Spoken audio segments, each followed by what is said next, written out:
लग्नानंतर काही दिवसातच सासू आणि सुनेमध्ये खटके उडू लागले.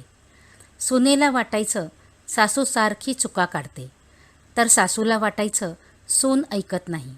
एके दिवशी वैतागून सून आपल्या वडिलांकडे गेली आणि म्हणाली, मला सासूबाईंसोबत राहायचं नाही आहे, काहीतरी उपाय सांगा. तिचे वडील समजूतदार होते. त्यांनी सुनेला स्वयंपाकघरात नेलं आणि एक डबा दिला. वडील म्हणाले, हा चमत्कारिक मसाला आहे, रोज सासूबाईंच्या जेवणात थोडा टाकत जा. पण अट एकच आहे, हा मसाला टाकायचा असेल तर तुला त्यांच्याशी खूप प्रेमाने आणि आदराने वागावं लागेल, जेणेकरून कोणाला संशय येणार नाही. सुनेने विचार केला, काही दिवसच तर आहे, आणि ती सासूबाईंशी खूप गोड बोलू लागली, त्यांची सेवा करू लागली. महिन्याभरानंतर सासूबाईंचा स्वभाव पूर्ण बदलला.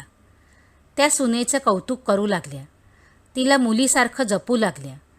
आता सुनेला स्वतःच्या वागण्याचा पश्चाताप झाला.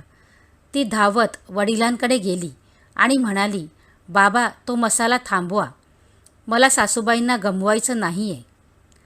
वडील हसले आणि म्हणाले, बेटा, त्या डब्यात साधी पिठीसाखर होती. औषध त्या मसाल्यात नव्हतं, तर तुझ्या बदललेल्या वागण्यात होतं.